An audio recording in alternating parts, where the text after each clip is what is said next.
안녕하세요. 저는 경기도에 사는 29살 여성입니다. 아는 언니의 소개로 이곳을 알게 되었는데 여기 사연을 듣고 있으면 시간 가는 줄 모르겠더라고요. 통쾌한 사연, 화나는 사연, 슬픈 사연, 재밌는 사연들을 하나씩 듣고 있으면 어느새 감정이입이 돼서 저 역시 그 일을 겪은 것 같은 기분이 든답니다. 그 과정에서 삶의 지혜를 배우기도 하고 억울한 일을 당하지 않으려면 정신을 똑바로 차려야겠다고 다짐하기도 해요. 처음에는 재미삼아 들었는데 여기서 인생을 배우는 것 같습니다. 항상 듣기만 하다가 오늘은 여러분께 저의 경험을 공유해보고 싶어서 큰 마음 먹고 용기 내서 사연을 보내요. 일단 제 소개부터 해야겠네요. 우리 집은 의사 집안입니다. 저희 아빠는 종합병원 소아과 의사 선생님, 엄마는 같은 병원 산부인과 의사 선생님이세요. 부모님은 의사가 되기가 많이 힘들어도 막상 되고 나면 성취감도 크고 여러모로 좋으니 의사가 되라고 하셨어요. 하지만 의사가 어디 내가 하고 싶다고 해서 할 수 있는 직업인가요? 죽도록 공부해도 될까 말까 한 의사인데 사실 저는 공부에는 큰 흥미가 없었답니다. 공부보다는 노래 부르고 춤추는 것에 더 관심이 많아서 학창 시절 성적은 꼴찌만 면하는 수준이었어요. 그나마 다행인 것은 부모님이 제게 공부하라고 강요하지도 않았고 성적도 낮다고 혼을 내시지도 않았습니다. 아마 그래서 제가 기죽지 않고 당당하게 살 수 있었던 것 같아요. 부모님은 세상엔 의사 말고도 할 수 있는 직업이 많으니 하고 싶은 게 있다면 뭐든 해도 좋긴 한데 단 예술 쪽만큼은 하지 않기를 바라셨어요. 예술 쪽 일은 경쟁이 너무 치열하고 먹고 살기가 정말 힘들다고요. 하지만 저는 사람들 앞에서 춤추고 노래 부르는 것을 너무 좋아했고 그 과정에서 뿌듯함과 쾌감을 느끼곤 했어요. 그러다가 중학교 3학년이 되었습니다. 저는 부모님의 뜻대로 일반 고등학교로 진학하려고 했는데 음악 선생님이셨던 담임 선생님이 제가 노래를 부르고 춤을 추는 모습을 보시고는 일반 고등학교로 가기에는 실력이 아깝다며 예술 고등학교 진학을 적극적으로 권장하셨습니다. 부모님께선 절대 안 된다고 했지만 선생님은 제가 딱 한 번만 도전해 볼 수 있도록 도와달라고 하셨어요. 사실 저도 일반 고등학교보다는 예술 고등학교에 가고 싶던 터라 부모님께 한번 해보고 안 되면 깔끔하게 포기하고 공부만 하겠다고 하며 부모님을 설득했습니다.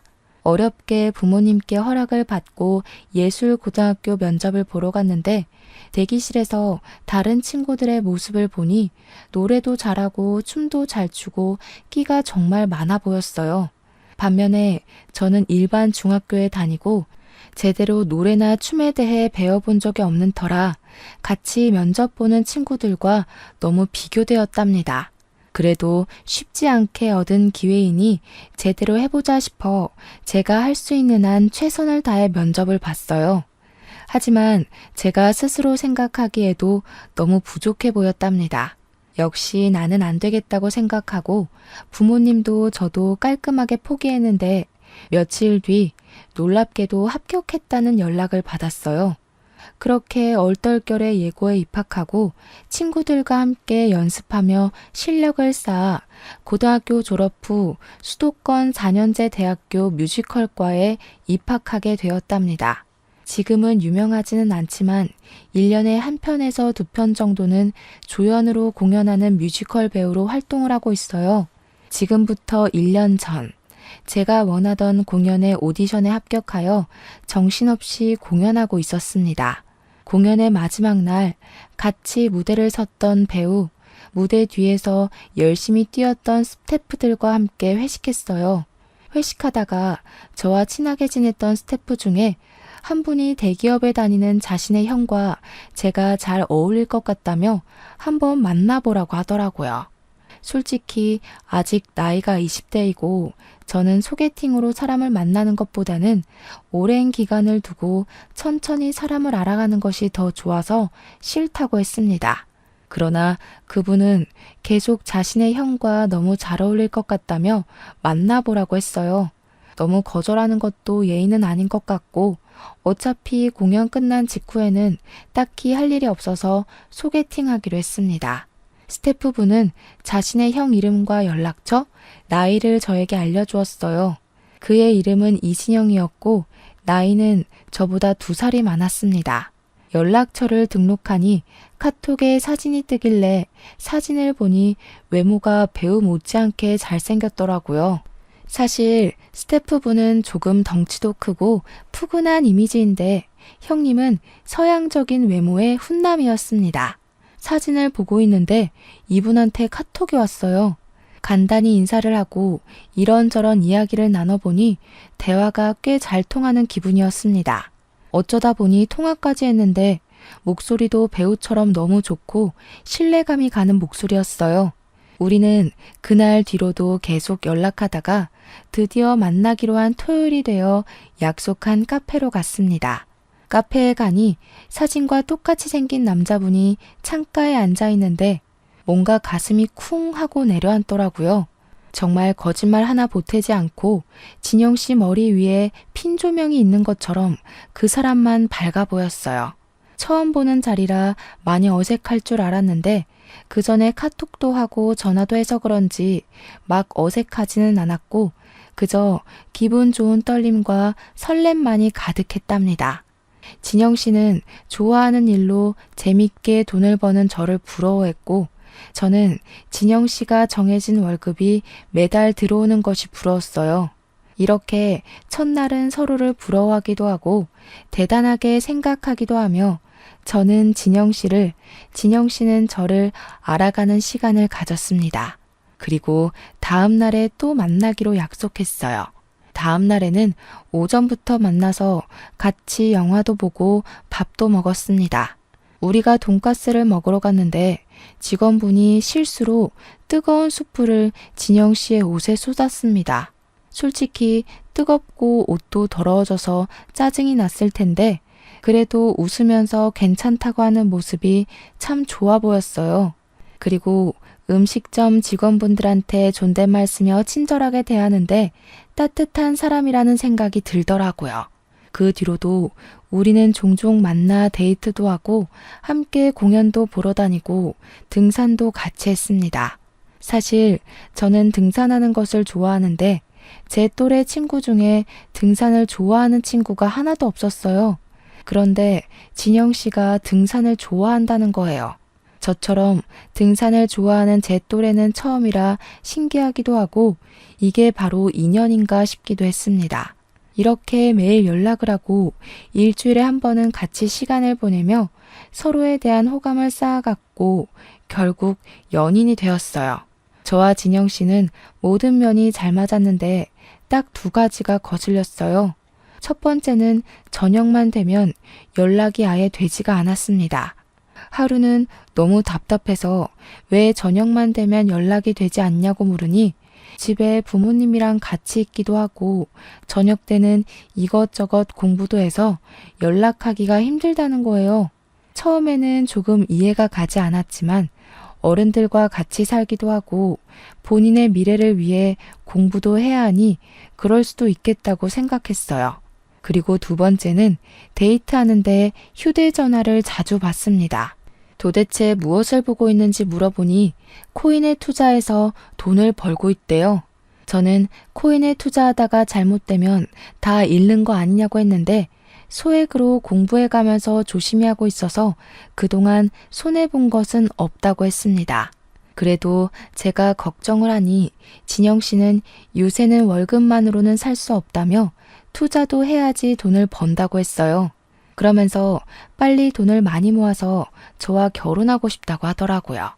사실 우리가 만난 지 얼마 되지 않았기에 그때는 결혼이라는 단어가 참 부담스러웠습니다. 하지만 만나면 만날수록 대화가 잘 통했고 같이 있으면 재밌었기에 진영 씨를 향한 제 마음이 점점 더 깊어져 갔어요. 진영 씨 역시 저에 대한 마음이 깊어졌는지 저에게 결혼 이야기를 계속했습니다. 결국 우리는 만난 지 6개월 만에 결혼까지 생각하고 집에 정식으로 인사드리게 되었어요. 먼저 진영 씨가 우리 집으로 인사를 드리러 왔는데 저의 부모님은 제가 일정하게 정해진 급여를 받는 직업이 아니다 보니 남편은 일반 회사원을 만났으면 좋겠다고 생각하셨는데 딱 그런 사람을 데리고 오니 너무 좋아하셨어요. 이어서 제가 진영 씨의 집으로 인사를 드리러 갔는데 진영 씨의 부모님은 우리 가정에 연예인이 들어오냐며 아주 많이 반가워하셨답니다. 그런데 진영 씨의 집을 구경하다가 보니 진영 씨의 방에 살림살이나 옷이 거의 없더라고요. 사람이 사는 방인데 너무 허전해 보여서 왜 이리도 뭐가 없냐고 물으니 조금 당황해하는 것 같았습니다. 처음에는 대답하지 않으려 하다가 제가 계속 물어보니 사실 자기가 방에 짐을 두는 것을 싫어해서 다 다락방에 넣어놨다고 해요. 그리고 원래부터 패션에 관심도 많이 없고 회사만 다니다 보니 옷도 거의 없다고 했죠.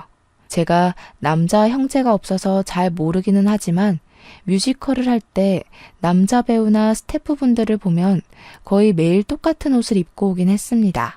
그 모습을 생각해 보니 진영 씨의 방이 이렇게 허전한 게 이해가 가더라고요.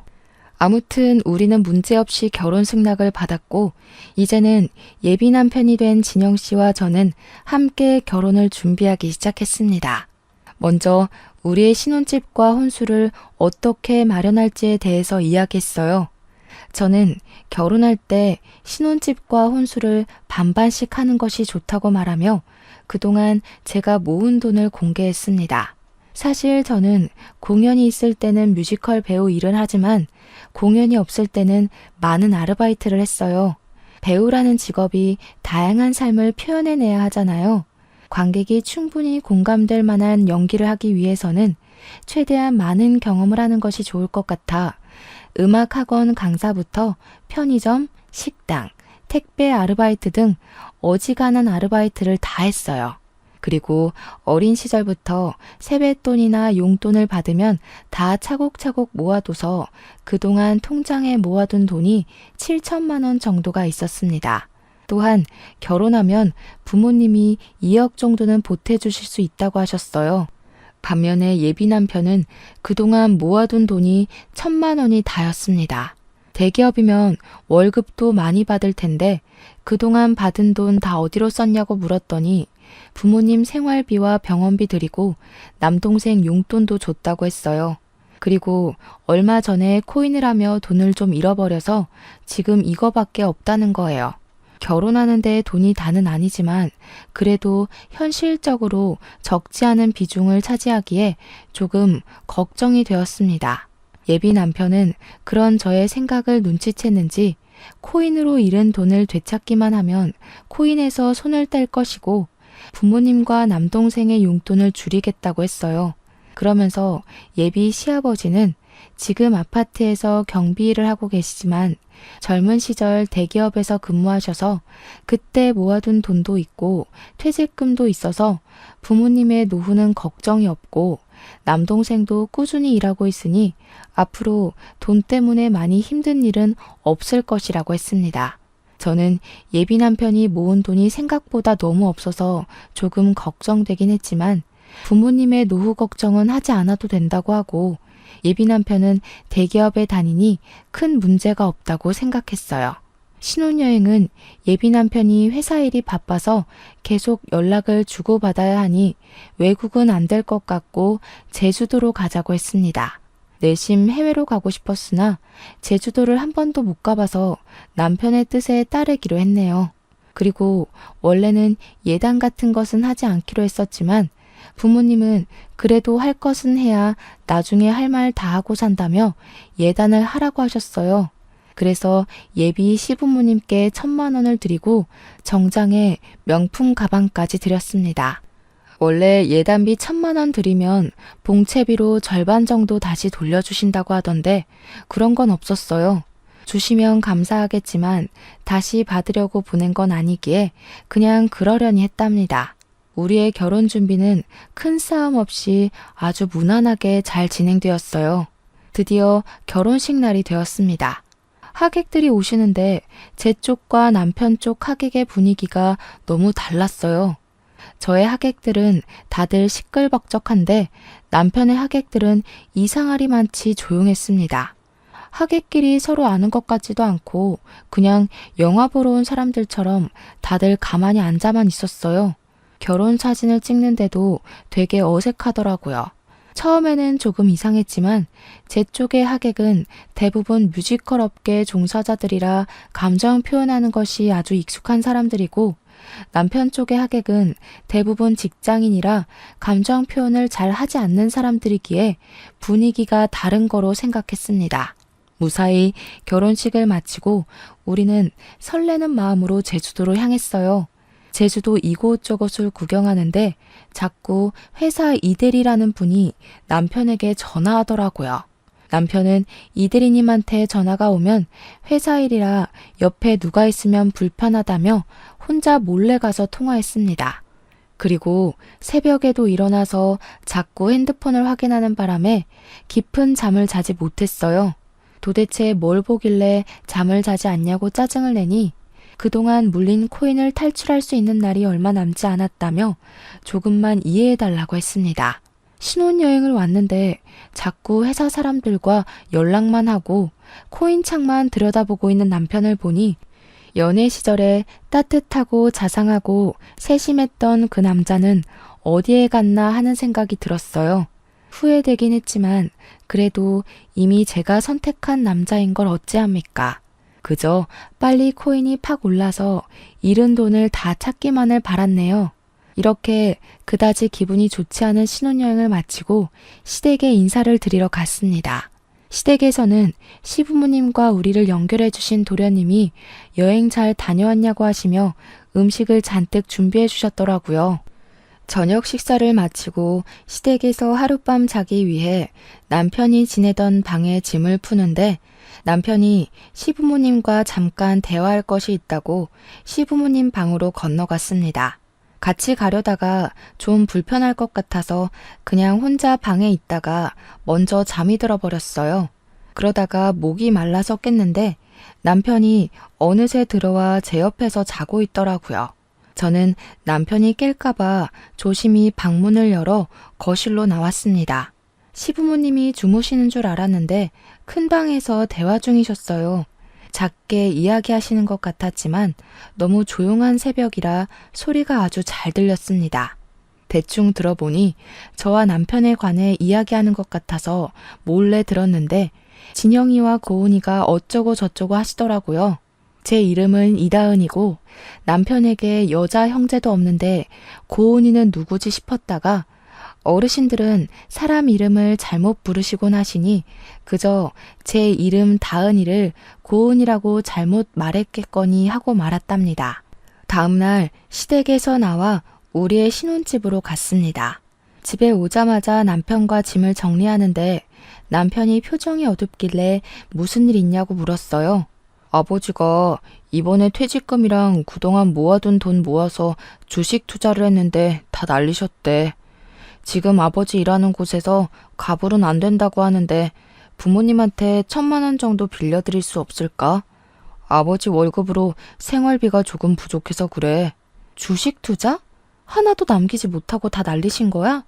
1,000만 원이 적은 돈도 아니고 꽤 큰 돈인데 그걸 어떻게 빌려드려. 그리고 예단비 1,000만 원 얼마 전에 드렸잖아. 그 돈으로는 뭐 하신 건데? 예단비 1,000만 원까지 다 주식에 넣으셨나 봐. 아버지는 불릴 생각으로 한 건데 그게 그렇게 됐어. 어차피 우리 이제 결혼했고 가족이니 한 번만 도와주라. 그래도 1,000만 원은 너무 커. 1,000만 원 들였다가 그대로 다 날리면 우리 생활도 어려워진다고. 설마 우리 부모님이 1,000만 원 다시 안 갚으실까 봐 그래? 너무 이기적인 거 아니야?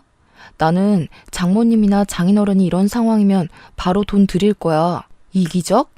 솔직히 우리 부모님한테도 1,000만 원 빌려드릴 때는 조심스러운데 결혼한 지 10년이 된 것도 아니고 지난주에 결혼했는데 바로 1,000만 원을 빌려달래니 좀 그렇네. 그럼 뭐 지금 결혼하자마자 이혼이라도 하겠다는 거야 뭐야? 이혼하자는 게 아니라 금액이 워낙 큰 돈이고 당황스러워서 그런 거지. 일단 생각 좀 해볼게. 예비 남편은 신혼여행을 마치고 일상으로 돌아오자마자 1,000만 원이라는 큰 돈을 빌려달라고 했습니다. 저는 정말 빌려주기 싫었지만 우리는 결혼을 한 사이이고 시부모님이 경제적으로 힘들면 아무래도 우리 사이도 좋지는 않을 것이니 일단 지금은 도와드리기로 했어요. 그러나 1,000만 원은 너무 큰 돈이니 500만 원만 드리고 다시는 이런 식으로 돈 빌리는 건 안 된다고 신신당부하며 남편에게 주었습니다.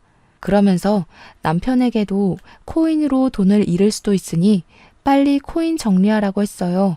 남편은 제게 너무 고맙다고 하며 다시는 이런 일 없을 것이라고 맹세했습니다. 다음 날이 되었어요. 남편은 회사에 출근하고 저는 집에서 혼자 신혼집 청소를 하고 있었습니다. 집에 있는데 시어머니가 반찬을 가득 챙겨서 오셨어요. 아무래도 제가 음식을 하지 못할 것 같아서 반찬 좀 몇 개 만들었다고 하시며 냉장고에 넣고 바로 가실 것이라고 했습니다. 만들어주신 반찬을 건네받았는데 게장이 있더라고요. 사실 저는 갑각류 알레르기가 있어서 게장을 먹지 못합니다.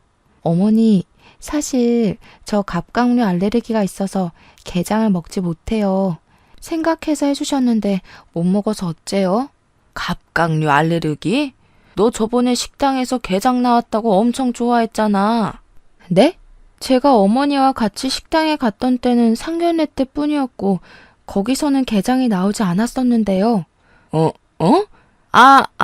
그랬지. 내가 다른 아이랑 착각했나 보다. 게장은 다시 들고 가마. 내가 갑자기 은행에 갈 일이 있어서 나 간다. 청소 열심히 하렴. 저는 차나 커피라도 드리려고 했는데 시어머니는 후다닥 나가버리셨습니다. 그런 시어머니의 모습을 보니 기분이 묘하더라고요. 전날 시댁에서도 그러고 오늘도 그러고 시댁 가족들과 남편 모두 저한테 뭔가를 숨기는 것 같았거든요. 그런데 그 뒤로 남편의 행동은 너무 수상하고 이상했습니다.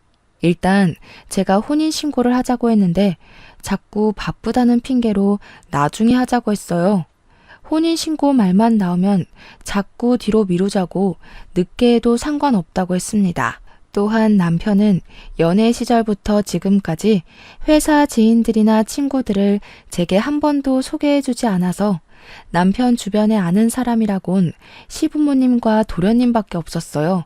그리고 우리는 신혼인데도 남편이 집에 잘 들어오지 않았습니다. 일주일에 3번은 들어오지 않았는데 그 이유는 야근하고 너무 늦어서 회사 당직실에서 잠을 잔다는 거예요. 대기업이라 월급을 많이 주니까 그만큼 일을 많이 부려먹는구나 싶다가도 결혼 전에는 야근을 한 번도 안 하던 남편이 결혼 후 자꾸 야근한다니 뭔가 서운하더라고요. 하지만 그래도 우리의 미래를 위해서 열심히 돈을 벌고 있다고 생각하며 남편에게 서운한 내색은 하지 않았습니다. 그렇게 한 2주일이 지났어요. 그날도 야근하느라 밤에 집에 못 오고 회사 당직실에서 잔다는 남편을 위해 정성스럽게 도시락을 만들어 몰래 회사 앞으로 갔습니다. 5시 반에 회사 앞에 도착해서 남편에게 전화했는데 일하느라 바쁜지 전화를 받지 않더라고요. 회사 앞에 작은 공원이 있어서 그 앞에서 기다리다가 6시가 되어 사람들이 많이 나오는데 그 사이에 남편이 있는 겁니다. 처음에는 저녁을 먹으러 가나 했는데 가만히 보니 가방을 들고 누가 봐도 퇴근하고 있는 모습이었어요. 저한테는 분명히 야근하고 당직실에서 잔다고 했는데 그런 모습으로 나오니 뭔가 이상하더라고요. 저는 어디로 가는지 몰래 뒤따라가 보려고 했으나 남편이 먼저 저를 발견해 버렸습니다. 남편은 저를 보고는 못 볼 것을 본 것처럼 깜짝 놀라더라고요. 저는 남편한테 오늘 야근한다더니 어디 가느냐고 물었습니다. 남편은 잠깐 말을 잇지 못하다가 할 말이 있었다고 하며 카페로 저를 데리고 갔어요. 카페에 자리를 잡고 앉아 진지한 표정을 지으며 하는 말이 시어머니가 지금 자궁암에 걸렸다는 겁니다. 원래 몸이 좋으시지는 않았는데 최근에 아버지가 주식으로 전 재산 다 잃고 나서 자궁암까지 걸렸다고 했어요. 지금 초기이기는 하지만 수술을 꼭 해야 한다는데 아버지의 월급이 얼마 되지 않고 남편도 결혼한다고 이것저것 사느라 돈이 없고 남동생도 요새 경제적으로 힘들어서 수술비 마련을 하지 못했다고 했습니다.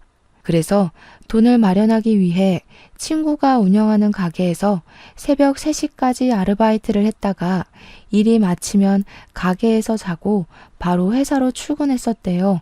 제가 힘들지 않냐고 하니 어차피 친구 가게에서 매일 일을 하는 것도 아니고 일주일에 3일 정도만 하는 거니까 괜찮다고 했습니다. 그러면서 신혼인데 이런 얘기만 해서 미안하다고 울먹이는데 남편이 너무 불쌍해 보이더라고요. 그래서 말인데 딱 한 번만 더 1,000만 원 정도 빌려달라고 하면 빌려줄 수 있어? 나 반드시 갚을게. 지금은 상황이 이래서 그렇지만 내가 공사판에서 일하면서라도 꼭 갚을게. 솔직히 조금 빌려주기 그렇긴 하지만 일단 편찮으신 어머니 수술은 해야 하니까 돈 빌려줄게. 대신에 이번엔 차용증 쓰자. 여보가 서운해도 1,000만 원이 적은 돈이 아니니까 확실히 해두는 편이 나을 것 같아. 이해하지? 그럼 이해하지. 고마워.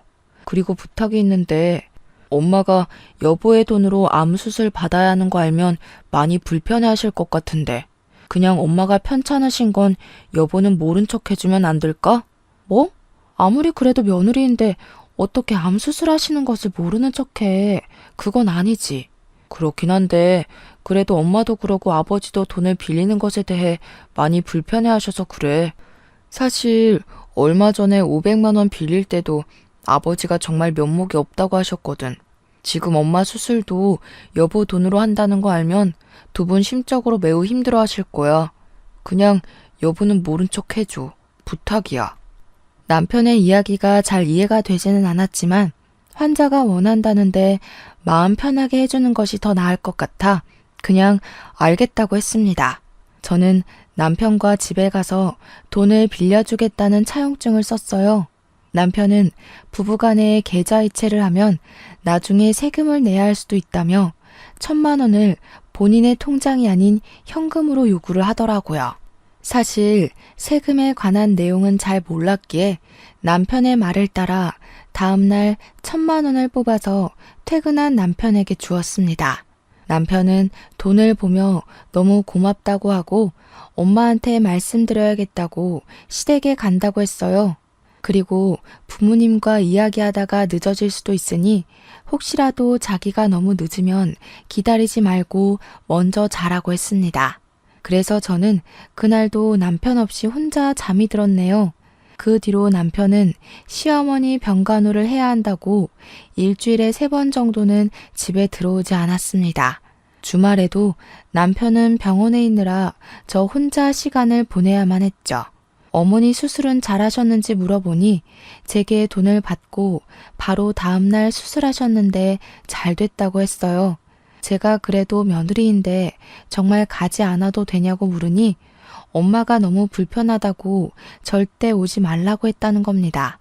그럼 전화라도 드리겠다고 하니 지금은 엄마가 힘들어하셔서 전화도 하지 말고 다음 달에 한번 찾아가자고 했습니다. 그렇게 한 달 정도가 지났어요. 뮤지컬 오디션 공고가 떠서 오디션 준비를 하는데 소아과에서 근무하시는 아빠한테 전화가 왔습니다. 제가 전화를 받자마자 대뜸 아빠는 혼인신고 했냐고 물으셨어요. 남편이 바빠서 혼인신고는 하지 않았는데 왜 그러시냐고 물었더니 병원에 5살 정도 되는 남자아기가 입원했는데 남편이랑 너무 똑같이 생겼다는 것이에요. 세상에 닮은 사람들이 많이 있으니 그럴 수도 있다 치지만 문제는 이 아이의 차트를 보니까 세대주가 남편 이름, 즉 이진영으로 되어 있다고 합니다. 회진을 돌 때마다 항상 엄마만 있어서 이 아이의 아빠는 보지 못했지만 뭔가 느낌이 이상하다는 거예요. 병원에 있으면서 한번 예의주시하며 볼 테니 저도 혼인신고는 하지 말고 그냥 있으라고 하셨어요. 일단 알겠다고 하고 끊었는데 제 눈으로 확실히 확인해 봐야겠다는 생각이 들어 아빠가 근무하시는 병원으로 달려갔습니다. 아빠가 말씀하셨던 아이를 보니 정말 남편이랑 너무 똑같이 생겼더라고요. 그리고 아이의 엄마로 추정되는 여자는 지쳐 보였습니다. 저는 아이 엄마에게 다가가서 혹시 이진영이라는 사람을 아시느냐고 하며 남편과 저의 결혼 사진을 보여줬어요. 그랬더니 깜짝 놀라며 우리 아이 아빠인데 당신은 누구시냐고 물었습니다. 순간 시부모님이 결혼식 후 시댁에 갔을 때 밤에 고은이라는 이름을 말했던 것이 기억났어요. 그리고 남편이 신혼여행 때 이대리라는 사람과 계속 연락했던 기억이 나서 혹시 이름이 이고은 씨가 맞냐고 물어봤는데 맞는다는 거예요. 그래서 저는 얼마 전에 이진영이라는 사람과 결혼을 했는데 유부남의 아이까지 있는 줄은 전혀 몰랐다고 말씀드렸습니다. 고은 씨는 절망감에 손을 떨며 남편에 관해 이야기하는데 내용이 정말 충격적이었어요. 고은 씨는 6년 전에 남편과 결혼을 했었습니다. 그 당시 고은 씨의 친정은 사업이 아주 잘 되고 있었기에 결혼하면서도 거액의 예단을 줬고 고은 씨의 친정에서 둘이서 살라고 좋은 집도 마련해 줬다고 해요. 그렇게 결혼을 하고 1년 후 아이도 낳았습니다. 그때는 남편이 고은 씨의 친정에 자주 가서 고은 씨의 부모님과 남편이 아주 잘 지냈답니다. 고은 씨의 부모님은 아들 하나 생긴 것 같다며 남편이 갈 때마다 용돈을 많이 주셨대요. 그리고 시부모님의 생신이나 명절날이 되면 고은 씨의 친정 부모님은 명품옷, 가방이나 좋은 음식들을 항상 드렸다고 했습니다. 중간에 시어머니가 자궁에 혹이 있어서 수술해야 하는 상황이 왔는데 그 수술비도 다 드리고 시아버지가 주식 투자해서 돈을 날렸는데 그때도 도와주셨다고 해요. 그런데 2년 전 고은 씨의 아버지가 사기를 당해 사업이 쫄딱 망해버렸어요. 순식간에 고은 씨의 친정은 빚더미에 올랐고 그 뒤로 남편은 집에 거의 들어오지 않았다고 해요. 그러더니 1년 정도 전부터 일주일에 2번 들어올까 말까 하며 이혼하자고 말을 했답니다. 하지만 고은 씨는 이제 5살밖에 안 된 아들에게 이혼 가정을 만들어주고 싶지 않아서 버티고 있다고 하더라고요. 가만 얘기를 들으면서 상황을 보니 남편과 그 가족들은 부자였던 고은 씨 집에 돈을 보고 결혼했다가 고은 씨 친정의 사업이 어려워져 더는 돈이 나올 구멍이 없어 보이자 저로 갈아탔던 것입니다. 사실 이전 뮤지컬 할 때 배우와 스태프분들이 우리 부모님이 의사이고 부유하게 살았다는 것을 알고 있었어요. 뮤지컬 스태프였던 도련님 역시 그 사실을 알고 있었고 그래서 저한테 의도적으로 접근해서 자기 형을 소개해주면서 저의 돈을 야금야금 뺏어가려고 한 것이었습니다. 이 모든 사실을 알게 되자 너무 화가 났어요. 그리고 이제야 남편의 수상했던 모든 행적이 이해가 되기 시작했습니다. 연애 때 밤만 되면 연락이 되지 않았던 것은 부모님이 아니라 고은 씨 집에 있느라 연락이 되지 않았던 것이었어요. 결혼식 때 하객들이 그리 어색했던 것은 실제 지인들이 아니라 하객 아르바이트를 하는 사람들이었기 때문이었고 제주도 신혼여행 때 계속 연락하던 이대리는 회사 사람이 아니라 바로 내 앞에 있는 이분이었습니다. 아버지의 주식 투자로 전 재산을 날렸다는 것도 어머니께서 암 수술을 받으시는 것도 제 돈을 뜯어내기 위한 남편과 그 가족들의 거짓말이었다는 생각이 들었어요. 고은 씨는 표정이 굳은 저에게 혹시 어떻게 진영 씨와 결혼을 하게 되었냐고 물었습니다. 그래서 제가 남편과 만나고 결혼까지 한 모든 상황을 설명해 주니 고은 씨는 이혼하자길래 대충 다른 여자가 생긴 것 정도는 알고 있었지만 이렇게 결혼식까지 해서 이미 가정을 차렸을 줄은 몰랐다고 했어요. 저와 고은 씨는 남편의 이중 생활에 너무 충격을 받아 한동안 말을 잇지 못했고 분노했습니다. 저는 일단 아이가 아프니 퇴원 후 연락 달라고 하고 우리 둘이 연락처를 서로 교환했어요. 고은 씨와 헤어진 후 먼저 아빠한테 이 모든 상황을 말씀드렸습니다. 아빠는 어떻게 사람이 이럴 수 있냐고 뭐라고 하시고 어차피 혼인신고 안 했으니 당장 갈라서라고 하셨어요. 저도 당장 갈라서야겠다고 생각은 했지만 이전에 빌려준 돈이 있어서 돈은 받고 헤어져야겠다고 했습니다. 그랬더니 아빠는 돈을 왜 함부로 빌려주냐고 하시며 일단 정확하게 어떻게 해야 돈을 받을 수 있는지에 대해 상담을 해보라며 아는 변호사를 추천해 주셨어요. 변호사님과 상담하고 집에 가서 제 짐과 변호사님의 조언대로 사실혼 관계였음을 입증할 각종 사진과 서류를 챙겨서 신혼집에서 나왔습니다. 바로 친정으로 가려다가 잠깐 시댁에 들렸어요. 어머니가 진짜 수술을 하신 것인지 아닌지 제 눈으로 똑똑히 확인하고 싶었거든요. 시댁에 가니 친구분이 시어머니를 뵈러 오셨길래 인사를 드리고 시어머니께 몸은 괜찮으시냐고 물었습니다. 그랬더니 시어머니는 아주 당황하시며 우물쭈물 하시더라고요. 그 모습을 보시던 시어머니 친구분은 며느리가 시어머니를 이렇게 챙겨줘서 시어머니가 건강하신가 보다고 하셨습니다. 저는 아니라고 하며 얼마 전에 시어머니 수술하셨는데 병원에 가보지도 못한 며느리라고 하니 친구분은 2주 전에 지방으로 여행을 다녀왔는데 무슨 소리를 하느냐고 하시더군요. 예상은 했지만 역시 어머니의 암수술도 다 거짓말이었습니다. 저는 그 집에서 나와 친정집에 가는데 남편과 그 가족은 사이코패스가 아닐까 하는 생각이 들었어요. 아무리 돈이 궁해도 그렇지 어떻게 멀쩡한 사람이 암에 걸렸다고 거짓말까지 하면서 이러는지 참 이해가 가지 않더라고요.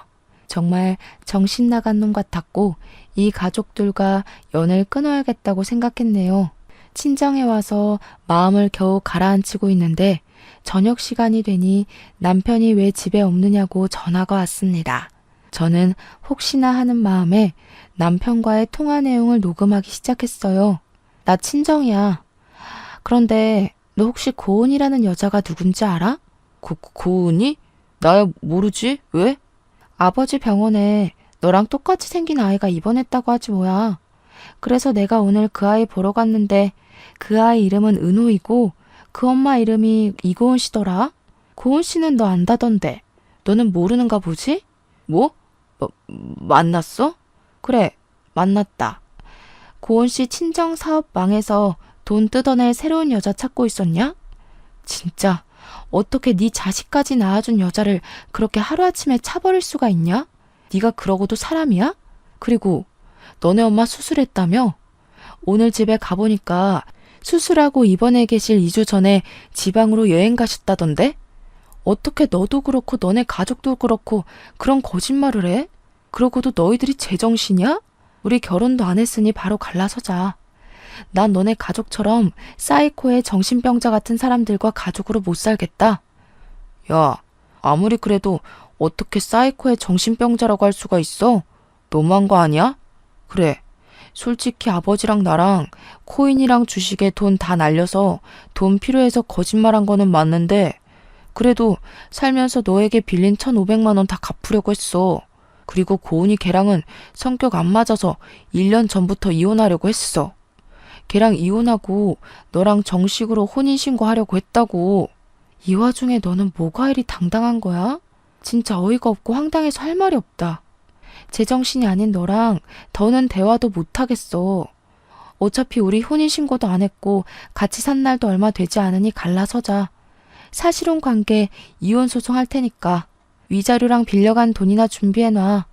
내가 빌려줬던 돈 1,500만 원에서 1원도 안 빼놓고 다 받을 거야. 알겠어?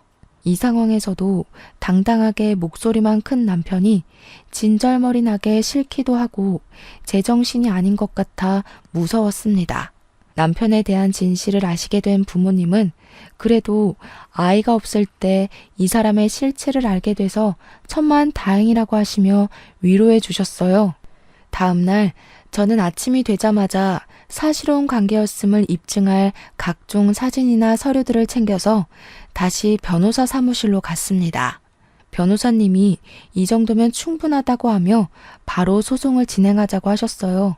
소송비를 지급하고 친정집으로 갔는데 남편이 친정집 앞에서 기다리고 있더라고요.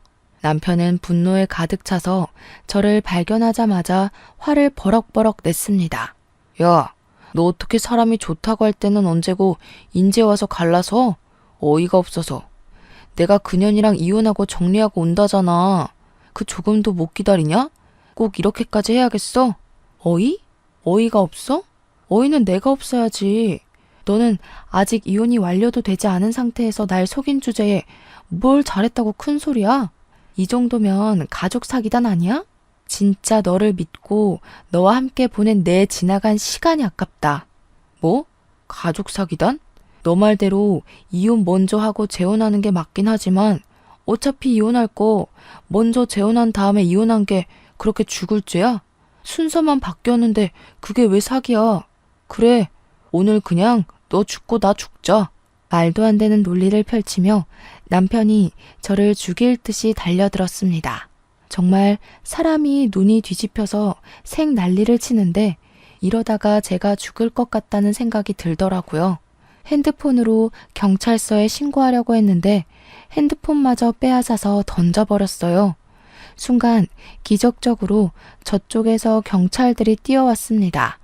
알고 보니 남편은 이전에 코인한다고 지인에게 돈을 빌리고 갚지 않았었는데 그분이 우리 친정집 옆집에 살고 있더라고요.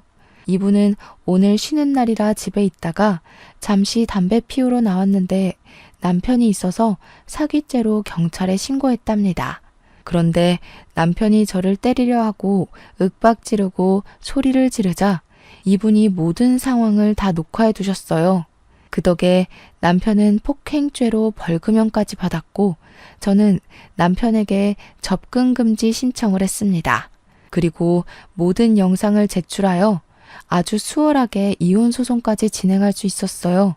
남편의 과실이 확실하고 같이 산 날이 2달 정도밖에 되지 않아서 재산 분배고 뭐고 할 것도 없더라고요.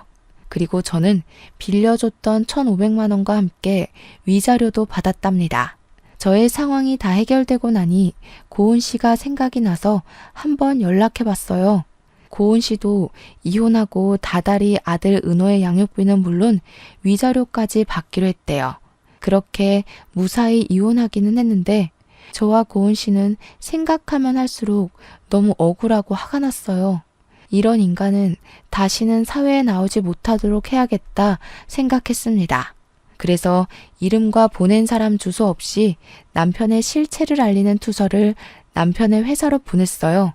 2집 살림을 한 내용부터 저를 때리고 폭행하려고 했던 동영상까지 USB에 담아서요.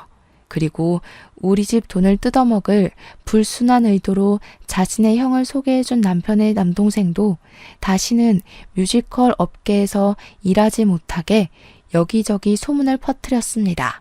솔직히 이런 사람들에게 속아 넘어간 저 자신이 너무 미련하고 바보 같아서 말하기 참 부끄럽지만 그래도 그 집이 다시는 일어서지 못하게 하고 싶었어요. 저의 투서로 전 남편은 회사에서 잘리고 전 남편의 동생은 뮤지컬 업계에 안 좋은 소문이 퍼지면서 이쪽 일은 이제 아예 못할 것이라고 해요. 아버지는 여전히 경비일 하시기는 하지만 그래도 상황이 여의치 않아 지금은 내 식구가 원룸에서 살고 있다고 합니다.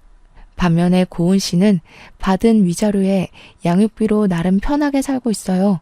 요새 저와 고은 씨는 서로 연락하며 지내고 있고 가끔 시간이 맞을 때 우리의 전 남편을 안주 삼아 술 한잔하는 친구 사이가 되었답니다. 이렇게 저는 결혼한 지 2개월 만에 헤어졌어요. 저의 결혼 생활은 100일도 안 되는 아주 짧디 짧은 기간이었지만 너무 충격을 많이 받아서 죽을 때까지 평생 잊지 못할 것 같습니다. 사연을 쓰면서 그때의 상황을 다시 돌이켜보니 사랑의 눈이 제대로 멀어서 똥인지 된장인지 구별을 하지 못했네요. 아직도 그때의 생각을 하면 저 자신이 답답하고 미련해서 욕이 나올 지경이지만 이번 일을 통해 호되게 인생을 배웠다고 생각하고 앞으로는 정신 차리고 씩씩하게 살아나가려 합니다.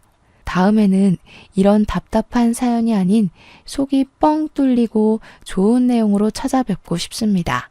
그런 날이 오기를 간절히 기대하며 저의 이야기 마치려고 해요. 지금까지 들어주셔서 감사합니다.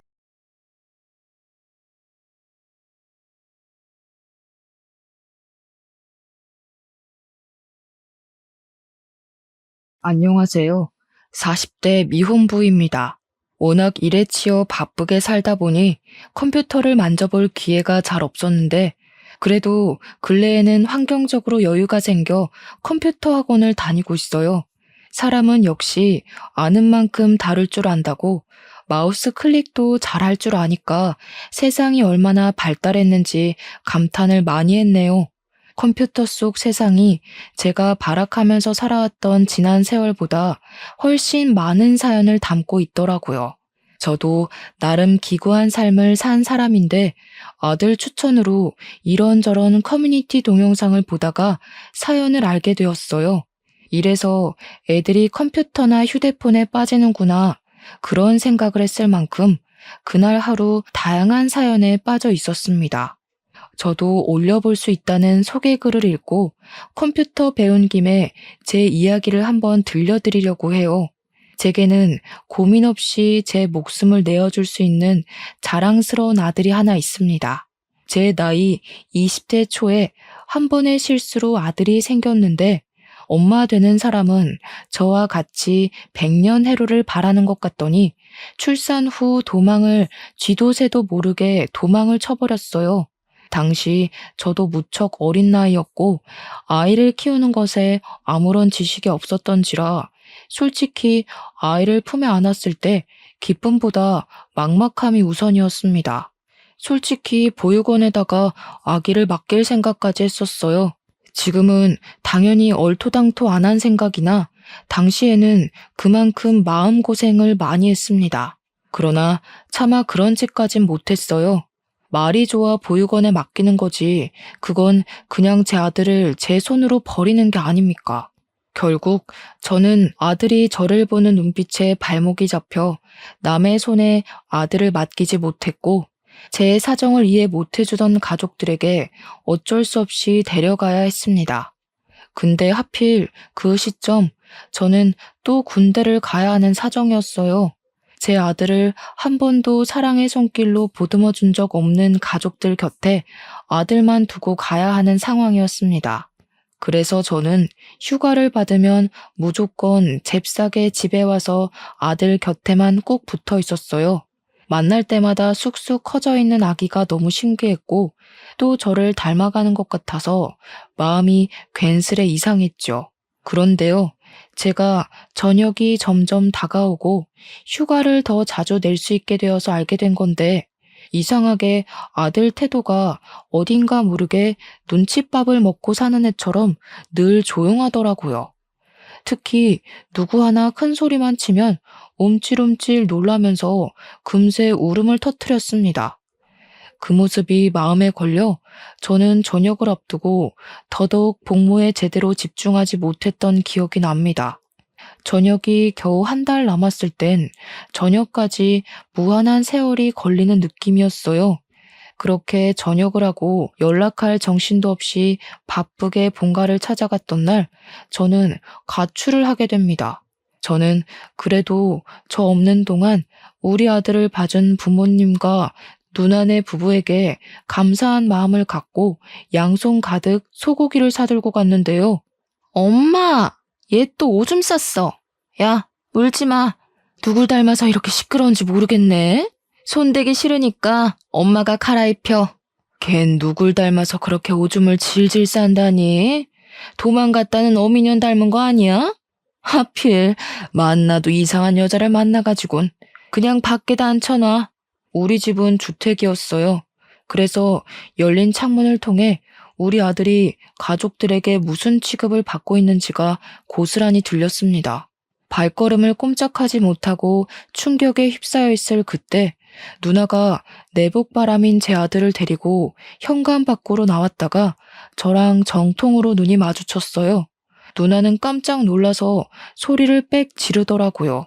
누나가 안 들어오고 귀신같이 서서 뭐하냐고 놀란 가슴을 쓸어내리고 있었는데 제 눈에는 아들이 소변을 놓아서 젖어있는 내복바람밖에 눈에 안 들어왔습니다. 그리곤 당장 가서 제 아들을 붙잡고 있는 누나를 사정없이 밀어버렸어요.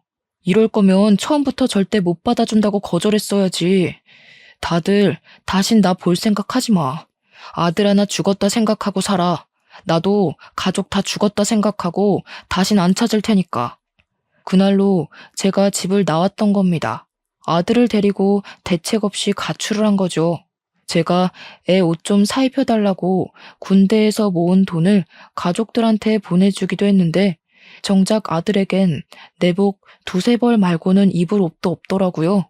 당시 제법 추운 날씨였음에도 저는 할 수 없이 제 옷으로 아들을 칭칭 감아선 집을 떠났습니다. 그리고 가족 주려고 사왔던 고기도 다시 들고 나왔어요. 그렇게 저는 기차역을 갔고 아들이랑 같이 지방 내려갈 방편을 알아봤어요. 그러면서 제겐 짐이었던 소고기를 기차역 주변에 구걸하고 있는 노숙인들에게 기부하고 기차에 올라탔었습니다. 그렇게 향한 곳이 인천에서 마산으로 가는 길이었어요. 그 뒤로 저는 아들과 함께 거의 마산에서 세월을 보냈습니다. 가족들에게서 도피는 했지만 문제는 돈이었어요. 일단 저는 당장 집이 필요했고 그러려면 당연히 돈이 제일 필요했죠. 그래서 일을 하기 위해 아들을 어린이집에 맡겨야 했는데 그것마저도 돈이잖아요. 기세등등하게 제 아들을 집에서 빼내왔지만 정작 제 손으로 할 수 있는 건 아무것도 없는 상황이었습니다. 너무 막막해서 마산역을 함부로 못 떠나고 있었는데 그 와중에도 고마웠던 건 아들이 울지를 않았다는 거예요. 대신 아들이 얼굴이 꽁꽁 얼어서 붉어져 있더라고요. 일단은 추운 밤을 해결할 곳이 먼저라 생각했습니다. 있는 돈 없는 돈을 다 털어 여관방을 하나 잡고 그렇게 아들을 재웠어요. 그리곤 잠잘 시간이라도 줄여 구직 활동을 하기 위해 여관방 주인에게 컴퓨터를 잠시 부탁했고 독수리 타법으로 이것저것 검색을 해봤습니다. 그러다 발견한 게 애 딸린 미혼부에게 지원해주는 한부모 지원센터였어요. 수입만 적정선을 넘지 않으면 충분히 일을 하면서도 경제적 지원과 아이 학습 지원을 받을 수 있더라고요. 그렇게 저는 아들을 지원센터에 맡기면서 그 시간에 죽어라 일을 했어요. 제 입으로 들어가는 건 거의 신경 쓰지 않고 아들만 열심히 키웠습니다. 주야장천 일용직만 뛰다 보니 어느 날엔 동료들에게 추천받아 수산물을 운송하는 일을 소개받게 되었는데요. 그게 한탕 뛰면 30만 원이더라고요. 물론 물고기를 옮기는 일이라 몸이 힘들 수 있겠지만 제겐 일당 30만 원이 너무 고마운 제안이었습니다. 저는 그걸 업체에 부탁을 해서 현금으로 받았고 차곡차곡 모아 끝내 작은 방 하나를 얻을 수 있게 되었어요. 아들은 그때쯤에 마침 어린이집을 갈 수 있는 연령이 되었어요. 당시 저는 투자해서 돈을 불릴 만한 여유가 되는 사람은 아니었기에 무식하게 돈을 안 쓰고 모으는 것밖에는 몰랐는데요. 그 때문에 제가 아들을 마주할 시간은 극히 적었지만 그래도 아들이 남들에게 뒤처지지 않게 학교도 보내줄 수 있었습니다. 당연히 학원도 보내주었고요. 그렇게만 일하면서 앞만 보고 살았더니 어느새 우리 아들이 중학생 나이가 되어 있더라고요.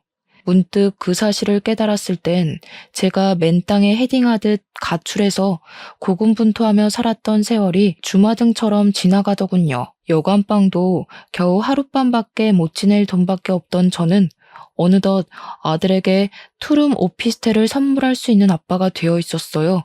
제가 앞만 볼 수 있었던 건 다 아들 덕분이었습니다. 아들이 없었다면 저는 아마 제 손으로 집을 장만하는데 더 오랜 세월이 걸렸을 거고 이만큼 제 시간을 책임 있게 보내지 못했을 거예요. 앞으로 우리 아들에게 더 큰 집을 선물해주고 싶었고, 나중에 결혼하면 신혼집까지 해줄 수 있을 만큼 돈을 벌고 싶었습니다. 그런데 문제가 좀 있었어요. 경제적으로 안정되면 가족 또한 안정될 거라는 제 생각과 달리 가정의 평화와 부자 관계는 비례가 되지 않는다는 걸 알았어요. 제가 일 때문에 바빠서 쉬는 날 아니고는 아들이랑 아침 밤으로밖에 만날 시간이 없었는데요. 그래서 어린 아들은 제가 쉬는 날을 좋아했고 늘 저를 기다렸습니다. 그걸 알아서 저는 그날만 되면 꼭 아들이랑 외식하거나 아들이 좋아하는 걸로 배달을 시켜 먹곤 했어요. 그런데요, 이렇게 저와 함께 시간 보내는 걸 좋아하던 아들이 어느 순간부터 약속이 있다고 자주 나가더라고요. 원래 사춘기가 되면 부모란 존재가 자식들의 우선순위에서 밀려난다고 하잖아요. 그래서 그땐 우리 아들도 사춘기가 와서 아빠보다 친구가 더 좋아진 건가 싶었어요. 아쉽긴 했지만 제가 아들이랑 같이 못 있어주는데 친구라도 잘 사귀면 안 심심하니까 아들이 외출한다고 하면 족족 다 허락해 주었습니다. 그리고 아들 생일날 그때만큼은 아들이 저랑 시간을 보내지 않을까 싶어서 일부러 일을 일찍 빼고 귀가를 했습니다. 그런데 아들이 집에 없더라고요. 전화를 해봤더니 아들이 또 외출을 한 거 아니겠습니까? 나 지금 친구랑 있어. 저녁 먹고 들어갈 것 같은데? 그러니? 아빠가 용돈 준비했는데 들고 가지. 혹시 놀다가 돈 모자라면 얘기해. 아빠가 이체해 줄게. 아들은 저와 같이 생일을 보내지 않는 것에 대해 아무렇지 않은 듯 했습니다. 그저 친구랑 놀 거니까 집에 들어갈 때 연락하겠다는 말만 하고 서둘러 끊으려고 했어요. 뭐랄까, 저는 아들만 보고 사는데 아들은 갈수록 제게서 멀어지는 느낌이 계속 들기 시작하더라고요. 그래도 그땐 사춘기라 그런 거다 생각하면서 제 속을 달래었습니다. 친구 하나 없는 저처럼 아들마저 저 같은 삶을 살게 할 순 없었으니까요. 그날 아들에게 줄 거라고 생일 선물로 손목시계도 사왔는데 저는 이거라도 아들 방에 갖다 놓기 위해 들어갔었어요. 아들이 초등학생일 때 이후로 아들 방문을 오래간만에 열어본 날이기도 했네요. 그리고 그때 제가 몰랐던 아들의 취미까지 알게 되었는데요. 아들 책상에 뜬금없이 웬 설계도가 있더라고요. 대충 설계도만 봤을 때는 계집인가 생각했습니다. 그런데 계집이라고 하기엔 세세하게 적혀있는 사이즈들이 너무 컸어요. 다 만들어 놓으면 사람도 들어갈 수 있을 만한 크기일 것 같았습니다.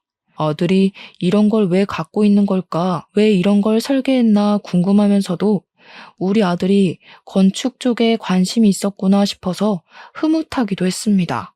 애들이 벌써 꿈을 정하는 건 쉬운 일이 아니라고 했는데 우리 아들이 시키지 않아도 스스로 자기 꿈을 찾고 잘 걸어나가고 있었다는 사실은 제 삶의 동기에 의지를 더해주는 사실이기도 했어요. 저는 그 설계도를 보면서 아들의 꿈에 넉넉히 지원해 줄 수 있는 아빠가 되고 싶었습니다. 아들의 꿈을 이뤄주는 것이 제 꿈이 되기도 한 날이었네요. 어쨌든 그렇게 생일날 자정이 넘어가던 시간, 아들이 친구를 만나는 건 존중하지만 그래도 미성년자이기 때문에 자정을 넘는 건 좀 아니라고 봤습니다. 너무 집에 안 오길래 결국 한 번 더 전화를 걸어보려 했는데요. 때마침 아들한테서 전화가 오더라고요. 아빠, 혹시 집에 친구 데려가도 돼? 사실 친구랑 같이 밥 못 먹었어. 친구랑 같이 뭐 좀 만드느라 시간 가는 줄 몰랐거든.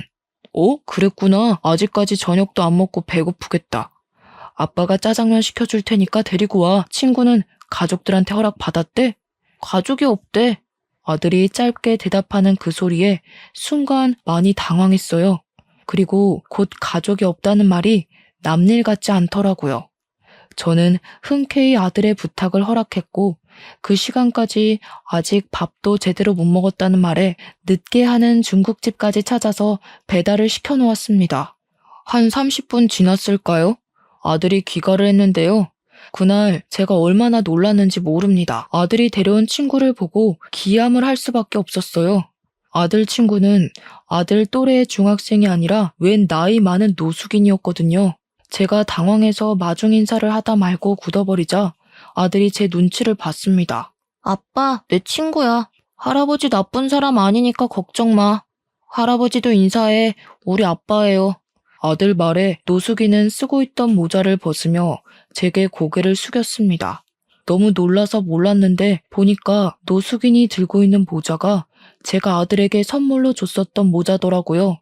뿐만 아니라 노숙인은 착용하고 있는 목도리와 귀마개의 장갑까지 전부 제 아들 것으로 보이는 걸 착용하고 있었습니다. 그걸 보면서 무어라 정의 내릴 수 없을 만큼 기분이 굉장히 혼란스러웠지만 제 허락이 안 떨어지자 머뭇거리는 둘을 보고선 일단 들어오라고 했습니다. 그리고 이미 차려놓은 중국 음식을 대접했어요. 그 전에 아들이 노숙인을 데리고 손 씻고 먹어야 된다면서 나란히 서서 손을 씻는 거 아니겠어요? 솔직히 나이 참한 할아버지와 손자였지 둘이 대화하는 건 아들 말대로 친구 사이 같아 보였습니다. 노숙이는 배가 많이 고팠는지 짜장면을 허겁지겁 비우고 밥까지 비벼 먹었어요. 그러니 옆에서 아들이 천천히 좀 먹으라고 몇 번 말했냐면서 노숙인을 꾸짖었고 그러면서 자기 몫의 짜장면을 건네기도 했습니다. 그때까지만 해도 저만 그 상황이 정리가 안 돼서 그들로부터 멀찍이 떨어져 있었어요. 대체 어쩌다가 아들에게 노숙인이 둘러붙은 거지 싶더라고요. 문득 아들이 통화로 친구랑 뭘 만들다가 저녁 먹을 시간을 넘겼다는 말이 떠올랐는데 그렇다면 저 노숙인이랑 무슨 위험한 일이라도 했던 건가 싶어서 의심까지 들었습니다. 그런 신분 불분명한 사람을 이 집에 재우기까지 하는 상황이 되었어요. 아들 부탁으로 노숙인을 하룻밤 신세지도록 허락을 해줬는데 차마 아들 방에서 같이 자게 할 수 없어서 이불이랑 베개를 따로 거실에 내어주고 보일러를 틀어놓았습니다. 부자가 쌍으로 좋은 사람들이구먼. 너무 고마워요. 아들을 얼마나 잘 키워놨으면 애가 저렇게 바람직합니까? 요즘 세상에 부모 버리고 가는 자식들도 많은데 아빠가 이리 마음 좋은 사람이니 아들도 그리 클 수밖에 없었나 보네요. 노숙이는 제게 너무 고맙다며 연신 인사를 했지만 저는 대충 예의에 받아주고 아들 방에 황급히 들어갔어요. 그리곤 다급한 마음에 그만 아들을 다그치고 말았죠. 저 사람 친구 맞아? 언제부터 친구였는데 도대체 어디서 왜 저런 사람이랑 어울리게 된 거야? 저런 사람이라니 내 친구라니까. 초등학생 때 만났어. 학원 가기 전에 놀이터 앉아있으면 할아버지가 놀아주고 그랬는데 듣자 하니 오늘 내일 만난 사이가 아닌 것 같았어요. 그게 더 저를 속 터지게 만들었습니다. 상당히 어린 나이부터 비위생적인 노숙인과 어울렸다는 것인데 대체 어쩌다가 공부 잘하고 학교 생활과 교우관계 좋은 줄만 알았던 우리 아들이 엇나갔을까? 그 생각이 먼저 들었어요. 어느 누가 내 자식이 노숙인이랑 어울리고 다닐 줄 알겠습니까? 부모로서는 상상도 못할 일이고 이걸 아는 순간 뒤로 넘어갈 큰 사안이잖아요. 그래도 저는 최대한 아들 심기 상하지 않도록 화를 억눌렀어요. 친구 없어? 저런 사람이 어떤 사람들인지 몰라? 그 많은 친구들은 다 어쩌고 왜 하필 노숙자랑 어울려? 저 사람이 뭐 하는 사람인 줄 알고. 그러다 진짜 큰일 나기라도 하면 아빠 생각은 안 해? 아빠는 할아버지랑 얘기 안 해봤잖아. 할아버지 나쁜 사람 아니라니까. 나도 나한테 위험한 사람인지 아닌지 정도는 알아. 네가 알긴 뭘 알아. 살아봤자 얼마나 살았다고. 저런 사람들은 잃을 게 없어서 더 나쁜 마음 쉽게 먹을 수 있단 말이야. 제 말에 아들은 결국 화를 참지 못해 자리에서 벌떡 일어났어요. 그리곤 저에게 처음으로 반항을 하며 언성을 높이더라고요. 아빠는 매일 일한다고 얼굴도 안 비추잖아. 솔직히 할아버지보다 아빠 얼굴 보는 게 더 힘들거든? 아빠가 돈 번다고 그러는 거 알겠는데 그래서 나도 아빠한테 불만 숨기고 아무 말 안 하잖아. 그럼 아빠도 내가 누굴 사귀든 신경 꺼야지. 할아버지는 유일하게 나한테 관심 가져주는 사람이라고. 아빠는 내가 학교 생활 어떻게 하는지 궁금해하지도 않잖아. 그 순간 뜨끔했습니다. 아들은 제가 집에 없는 시간이 많아서 성적을 잘 받거나 상을 받아도 자랑할 곳이 없었다고 했고, 그 때문에 집에 가는 게 싫어서 놀이터만 전전하다가 노숙인을 만났다고 했어요. 자기가 받은 성적표랑 상장을 제 방에 가져다 놨었다고 했지만, 일하면 쓰러져서 잠에 들기 바빴던 저는 그걸 전혀 보지 못해 알지 못했던 겁니다. 아들 나이에는 성적표로 인정을 받고 안 받고가 제법 중요한 요건인가 보더라고요. 정작 아빠 노릇을 했어야 하는 건 돈보다도 그런 정서적인 영역에 있어야 했던 건데 정말 저는 아무것도 몰랐습니다. 제가 못하는 아빠의 역할을 대신 채워준 게 아마 노숙인이지 않았나 싶었어요. 노숙인만이 아들을 인정해주면서 천재라고 잘 컸다고 칭찬을 해줬는데 아들은 그게 너무 고맙고 좋아서 이것저것 자랑을 더했고 그러다 보니까 주기적으로 만나게 되었다고 했어요. 그 말을 듣는데 아들을 나무라다가도 제 스스로 돈만 생각하느라 아들 마음을 신경 못 썼다는 것에 죄책감이 밀려왔습니다. 하지만 그건 그거고 그렇다고 아들이 정체불명의 노숙인을 어울리게 두는 건 솔직히 부모로서 용납이 안 되었어요. 무슨 이유인 간에 노숙자는 안 돼. 안 그래도 아빠가 항상 살펴봐주지도 못하는데 네가 계속 노숙자랑 어울리면 걱정이 되겠어 안 되겠어? 아빠가 하루 종일 걱정하고 일도 손에 안 잡히고 그러면 좋겠어? 내일부턴 만나지 마. 알겠니? 싫어. 아빠가 언제부터 나 신경 썼다고. 그냥 평소처럼 내가 뭘 하든 어디서 어떻게 지내든 관심 갖지 마. 아빠가 나 먹여주고 키워준다고 해서 내 인생까지 통제할 권리는 없어. 아들은 노숙인에 대해서 진심이 있기라도 한 듯 제게 대들었습니다.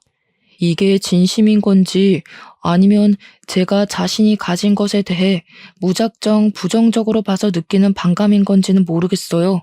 이러나 저러나 저는 난생 처음 아들이랑 다퉈봤고 그 다툼은 그저 노숙인으로 인한 일시적인 순간이라고 생각했습니다. 그런데 저는 그날로 아들과 남보다 못한 사이가 되어버렸어요. 우리 다투는 소리가 밖으로 새어갔는지 현관문 소리가 나길래 저랑 아들이 목소리를 일체 멈췄었거든요. 저희 둘의 극단적인 상황에만 신경 썼다 보니까 밖에 노숙인이 들었을 수도 있겠다는 생각을 미처 못한 거예요. 설마 싶어서 나가봤더니 역시나 그 노숙인은 이미 집을 떠나고 없었습니다. 심지어 아들이 줬던 모자랑 목도리, 장갑 이런 거 다 가지런히 놓고 나갔어요. 이게 바로 저 아들이 남과 같은 사이가 되어버린 이유입니다. 아들은 그때부터 저를 극도로 미워했고 멀리하기 시작했어요. 아마 사춘기가 더 심해져서 저를 투명인간 취급했을 겁니다. 제가 항상 아들이랑 같이 겸상을 못하기 때문에 아들이 집에 오면 간단한 요기를 할 수 있도록 이것저것 사놓는 편이었거든요. 아들이랑 싸워도 저는 아빠니까 제 자식 입에 들어가는 것들이 중요하잖아요. 그래서 변함없이 행동을 했을 뿐인데 아들은 제가 사놓은 걸 손대지도 않거나 새 것 그대로 쓰레기통에 버리기만 했습니다. 집에서 밥도 안 먹는 건지 제가 해놓은 밥은 말라만 갔어요. 뿐만 하겠습니까? 제가 용돈하라고 돈을 이체시키면 다시 제게 돈을 도로 돌려주기도 했어요. 학교에서 급식을 먹는다고 하지만 그래봤자 한 끼잖아요. 용돈도 반납하고 집에 사놓은 음식도 손을 안 대는 거면 밥을 한 끼만 먹는다는 건데 한참 성장할 나이에 영양적으로 부족할 것 같더라고요. 주말에는 아주 아침에 나갔다가 아주 밤늦게 들어오거나 방에서 밥도 안 먹고 공부만 했어요. 그럴수록 아들 건강이 걱정되더라고요. 제가 화해를 시도해도 아예 말을 할 기회조차 주지 않으니 저는 아들이 스스로를 해치는 걸 보면서도 아무것도 할 수가 없었습니다. 그나마 아들이 학교는 간다는 걸로 위안을 삼을 수밖에 없었죠. 군대를 전역하고 저는 정말 아들 하나만 보고 살았습니다. 아들 잘 될 일만 생각하며 버텨왔는데 정작 실상은 그저 제가 아들 핑계를 대고 제 인생을 자기 위로하고 있지 않았나 싶더라고요.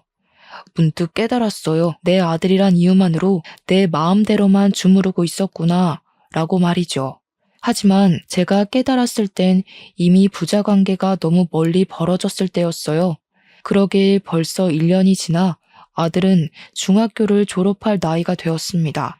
그때쯤엔 이미 사이좋던 저와 아들의 관계는 눈 씻고 찾아볼 수 없는 분위기였고 이미 나빠질 대로 나빠져서 고착되었어요. 그렇다고 부모가 돼서 자식 졸업식까지 모른 채 할 수가 있겠습니까?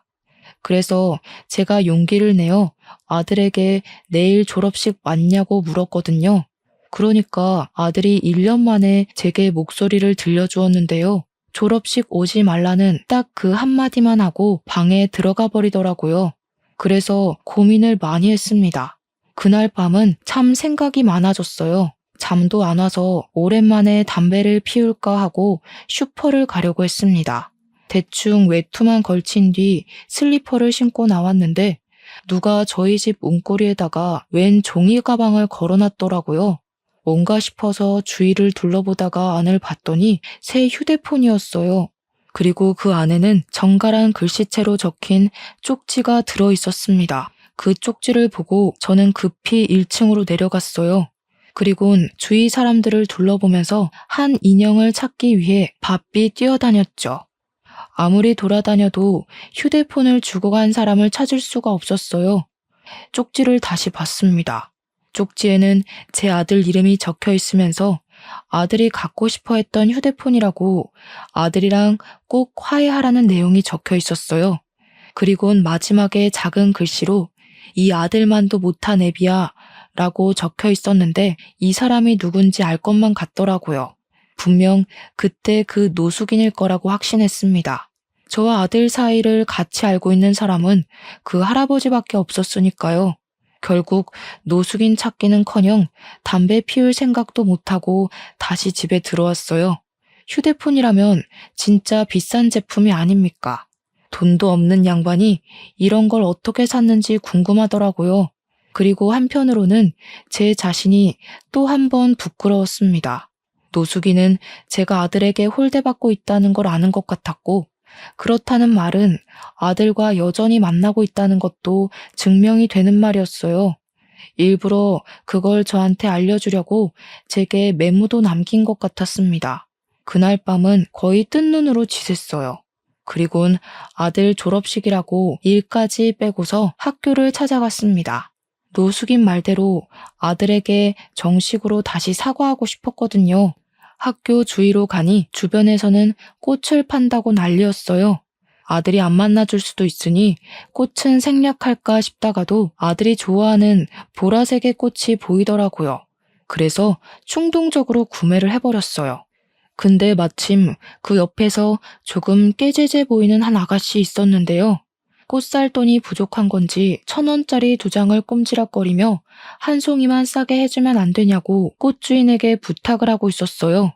그러나 꽃 주인은 자기도 먹고 살기 힘들다고 그 여자한테 미안하다는 말만 주야장천했습니다. 그 여자는 꽃 주인을 설득하지 못해 결국 꽃 없이 졸업식을 가려는 것 같더라고요. 잠자코 지켜만 보았던 저는 마치 재작년 아들에게 했던 실수가 떠올랐어요. 문득 노숙인 또한 이렇게 보냈던 것이 마음에 걸리는 거 있죠. 그래서 그 아가씨를 쫓아갔고 아가씨에게 사정을 물었습니다. 동생이 졸업식인데 부모님이 안 계시거든요. 오늘 공과금 내고 남은 돈이 이것밖에 없는데 꽃이 이렇게 비싼 줄 몰랐어요. 알았으면 생활비를 더 줄일 걸 그랬나 봐요. 이거 가져요. 저도 아들이 졸업식인데 아가씨 동생이랑 동갑이겠네요. 자식 같아서 축하해 주려는 거니까 가져가세요. 저는 또 사면 되거든요. 아가씨는 괜찮다고 손사래를 쳤지만 제가 고집스럽게 건네주니까 끝내 받아가면서 정말 고맙다고 눈물을 흘렸습니다. 아가씨의 어려운 사정을 보면서 노숙인도 분명 사정이 있어서 그랬을 텐데 싶은 생각이 들더라고요. 저도 어려울 때가 있었고 도움도 받았던 사람인데 왜 어려운 사람을 외면했던 건지 후회가 밀려왔어요. 그게 아들과 틀어지게 된 계기였던지라 마음속에 더 오래 남고 속상했습니다. 매번 이렇게 지난 날을 후회해 뭘 하겠습니까? 저는 다시 꽃다발을 사서 졸업식에 갔어요. 아들에게 연락을 못하고 갔기 때문에 아들이 어디 있는지도 모르고 벌써 학교를 나갔는지도 몰랐습니다. 그렇게 운동장 입구에 서서 눈 빠지도록 아들만 찾고 있었는데 옆에서 갑자기 웬 번지르르한 할아버지가 말을 걸더라고요. 아들이랑 달리 못돼 처먹은 양반인 줄 알았더니만 그 아들의 그 아빠 맞네. 그런데 괜찮은 옷 한 벌 안 사 입었어? 아들한테만 돈 쓸 줄 알지 자기는 영 못 챙기는구만. 뭔 소린가 싶었습니다. 그래서 그 할아버지를 더 빤히 쳐다보고 있었는데 할아버지가 갑자기 휴대폰 잘 챙겨왔냐고 묻더라고요. 그 순간 알아챘어요. 눈이 정말 크게 뜨였죠. 할아버지가 껄껄 웃는데 아들이랑 같이 대화하면서 웃던 그 노숙인 목소리가 떠올랐어요. 그때 제가 무어라 말을 붙이기 전에 멀리서 아들 목소리가 들렸습니다. 할아버지 하며 달려오던 아들은 제가 아닌 옆에 있는 노숙인에게 폭삭 안겼어요. 그리곤 저를 보며 눈빛을 차갑게 만들었죠. 졸업식 오지 말랬는데 왜 왔어? 이분 그때 아빠가 위험하다고 친구하지 말라던 할아버지야. 아빠 판단이 틀렸고 내가 맞았으니까 더는 간섭할 생각하지 마. 네 아빠가 너랑 화해하고 싶다고 너 좋아하는 휴대폰도 사왔던데? 한정으로 나온 그 명품 콜라보인가? 그거 갖고 싶어 했잖아. 아빠 멀리하면 휴대폰도 멀어질 텐데 괜찮겠냐?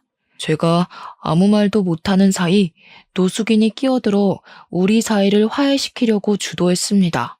근데 노숙인의 말이 효과가 있었던 건지 아들이 제가 들고 있는 종이 가방을 힐끔거리더라고요. 이미 그 순간 그동안 봐왔던 아들의 차가운 인색이 사라지고 제게 마음이 풀릴랑 말랑하는 얼굴빛을 띄었어요. 그래서 제가 바로 용기를 냈던 것 같습니다. 미안해 아들, 아빠가 틀린 게 맞아. 우리 아들이 이만큼 잘한 줄도 모르고 아빠는 아직도 우리 아들이 애기 같아서 그랬어. 아들 친구 관계에 간섭할 생각 없었어. 오해하게 만들어서 미안해. 앞으로 우리 아들이 뭘 하든 존중해 줄 거야. 약속할게. 그리고 저는 노숙인에게도 죄송했다고 고개를 숙였습니다. 노숙인에게 무슨 사정이 있는진 묻지 못했지만 그날의 실수는 제 탓이 맞기 때문에 사과를 우선으로 해야 된다고 생각했어요. 연신 용서를 구했는데 노숙인은 그저 웃기만 하더니 오히려 제게 더 고맙다고 말씀하시더라고요.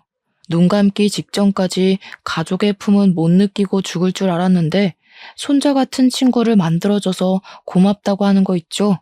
그리곤 자세한 얘기는 식사하면서 나누자더니 저희를 데리고 자그마한 고급 중식 레스토랑을 들어섰습니다. 예약을 해놨다고 했고 저희는 바로 방을 안내받았어요.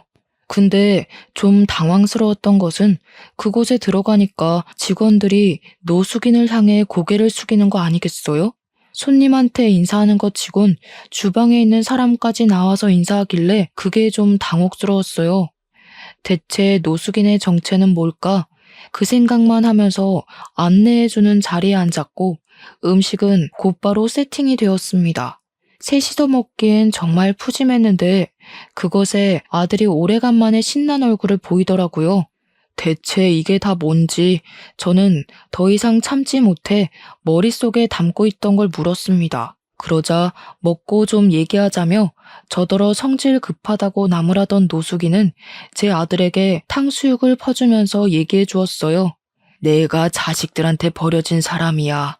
그렇다고 지금은 불쌍하게 보진 말고 내가 한때 작은 사기업 대표를 하던 사람이었는데 부동산 투자에 건물까지 해서 돈 좀 꽤나 있었다고. 돈 많으면 좋잖아? 나도 그런 줄 알았지. 근데 돌아보니까 자식들이 내 돈 가지고 싸우고 있는 거라. 그것 때문에 속이 상했던 노숙인은 60살 나이에 치매인 척 연기를 했다고 했어요. 그랬더니 황당하게도 자식들이 노숙인 도장을 훔쳐내서 손을 썼다더라고요. 돈만 쏙 챙겨서 해외여행 같이 가는 척 공항까지 동행했다가 노숙인만 공항에 버린 후 자기들끼리 이민을 가버렸다네요. 노숙인은 자식들이 자기를 버린다는 걸 알고 있었지만 그 충격과 슬픔에 아무것도 하고 싶지 않았다고 했어요. 더 이상 살고 싶지도 않아서 그냥 이대로 죽을 생각도 했었다는데 가장 힘이 들 때 우리 아들을 만났다고 했습니다.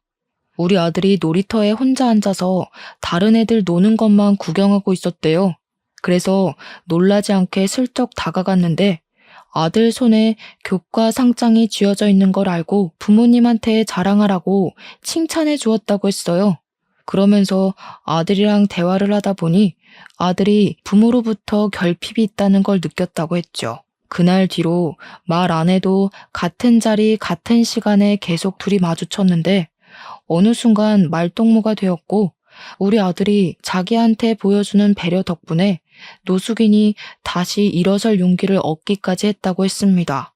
듣자 하니 아들은 노숙인에게 비랑 추위를 피할 수 있는 집을 만들어줬고 제게 받는 용돈을 모아서 노숙인한테 고스란히 나눠주기도 했답니다. 그러면서 힘내라고 말해주는 우리 아들 말에 노숙인은 이대로 살아선 안 되겠다고 마음을 먹었고 자신이 받은 만큼 우리 아들에게 선물을 주고 싶다고 했었어요. 내가 이 중식 사업을 1년 만에 일으켰어. 처음에 반년 정도는 빈약했지. 그때마다 네 아들이 네 돈을 나한테 얼마나 갖다 바쳤다고? 내가 그 돈 아니었으면 이 사업도 연구 못했어. 돈이 있어야 연구를 하지. 그 말을 듣자 우리 아들이 남에게 용돈을 주고 있었다는 것도 놀라웠지만 문득 생각이 났던 게 아들 책상에 있던 설계도였습니다. 그게 노숙인을 위한 작은 쉼터였다는 것이 더 놀라웠어요. 근데 여기서 더 놀라운 건 노숙인의 바람이었는데요. 우리 아들이 건축에 재능이 있는 것 같다고 아들이 자신의 사업에 보탬이 되어준 것처럼 노숙인도 우리 아들 미래에 지원을 해주고 싶다고 하더라고요. 아직은 레스토랑 치곤 좀 작지? 근데 내가 사업 수완이 좋은 사람이라서 1년 뒤에는 훨씬 더 커져 있을 거다. 내가 살아있는 한 잘 되기만 할 거야. 근데 내가 또 언제 갑자기 죽을지 모르잖아. 그래서 이 가게를 네 아들 명의로 해놨거든. 섭섭한 건 아니지? 네 돈이 아들 돈이고 아들께 네 거고 다 그런 거 아니겠어? 처음엔 농담인 줄 알았습니다. 그런데 노숙인이 건축물 대장을 보여주더라고요.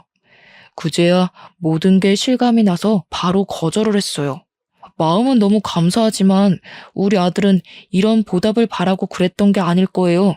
단순히 친절을 베풀었다고 해서 이렇게 큰 걸 받는 건 말도 안 됩니다. 가족 간에 안 좋은 일이 있으셨다고 해도 이런 건 가족 문제지 저희가 개입하면 안 될 것 같아요. 이미 내 재산 꿀꺽한 놈들인데 뭐 더 줄 게 있다고. 애비 버려놓고 또 내 돈 탐내면 나 2번은 안 봐줘. 바로 깜빡 넣을 거야. 나 죽었다고 생각하는 자식, 나도 죽었다고 생각하면 그만이야. 나한테 네 아들이 이미 새로 생긴 친구이자 손자라니까 그러네. 노숙인의 확고한 고집에 할 말을 잃고 있었는데 옆에서 아들도 자기 좋아해주는 할아버지랑 가족하고 싶다고 하더라고요. 그 말을 듣는데 순간 움찔했어요. 제가 아들 데리고 살면서 중간중간 본가에서 전화 온 적이 몇 번 있었는데 그때마다 아빠랑 엄마가 그깟 애미 없는 자식 때문에 천륜을 끊을 생각이냐고 막말을 했거든요. 거기다 대고 저도 천륜 이미 끊긴 거라고 뭘 기대하냐고 욕을 하며 단절했었습니다. 저는 나름 아들 안 들리는 곳에서 통화를 했다고 생각했는데 아무래도 아들이 여태 듣고도 못 들은 척 그랬나 봅니다. 아들에게 이런 가정 환경을 만들어준 근원이 저라서 저는 또 미안했어요. 더 이상 노숙인과 아들의 뜻을 제지시키지 못했죠. 노숙인에게 너무 고맙고 면목 없어서 연신 감사하다고 고개만 숙였습니다. 제가 생각이 짧았어요. 사람을 편견으로 판단하는 게 아닌데 어르신께 큰 결례를 범했네요. 평생 사죄하면서 살겠습니다. 그래, 그래야지. 근데 내가 안 보이는 데서 사죄를 하면 뭐하나? 수산물 운반 작업한다고 했지?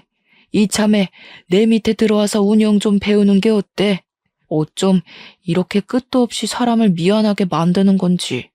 아들 말대로 노숙인은 나쁜 사람이 아니었어요. 오히려 수호천사나 다름없는 존재였죠. 저는 어르신 덕분에 허리 아픈 거 참아가며 물고기 옮기던 일을 그만두고 중식 식당으로 이직을 했습니다. 그때 기적 같았던 일이 벌써 3개월이나 흘렀네요. 저는 바뀐 직장이 아직 전혀 적응이 안 돼요. 한 번씩 어르신한테 혼쭐 나면서 배우고 있어요. 일이 많이 서툰데도 불구하고 월급은 분에 넘치게 받고 있어서 더 면목 없게 살고 있습니다. 무엇보다 기쁜 사실은 아들과 이전처럼 부자 관계가 회복되어 가는 중이라는 거예요. 아들이 학교를 마치면 학교랑 가까운 이곳으로 하교를 하는데요. 제가 바쁘면 저를 직접 찾아와서 학교 다녀왔다고 인사를 해줘요. 아직 아들과 대화할 때는 어색한 부분이 없지 않아 남아있지만 저는 아들이 먼저 다가와 준 것만으로도 큰 행복을 느끼는 중입니다. 노숙인이 시켜서 요리를 해본 적도 있었는데 그걸 아들이 시식도 해줍니다. 한 번씩 운이 좋아서 제 손맛이 괜찮을 때가 있는지 아들이 종종 인정해 줄 때가 있거든요. 그럼 그때마다 진작에 이렇게 살았어야 하는 거구나 싶은 생각이 들더라고요. 이 모든 게 얼마나 삶의 활력이 되던지 앞으로 죽을 때까지 이대로만 지내도 충분히 행복할 것 같았습니다. 참, 그리고 저희 아들은 노숙인이 정말로 지원해주는 덕분에 건축 쪽 학원까지 다니면서 재능을 키우고 있어요. 아들은 초등학생 때 부족한 솜씨로 노숙인 쉼터를 만들어줬던 것처럼 어른이 돼서 더 크고 좋은 쉼터를 만들어 놓고 싶다네요. 그리고 어르신과 함께 저는 어중간하게 키운 요리 솜씨로 노숙인들 짜장면 제공하는 봉사를 다니고 있습니다. 근데 여기서 좀 뜻밖의 사람을 만나요. 제가 그곳에서 봐선 안 될 사람을 목격하게 되었는데요.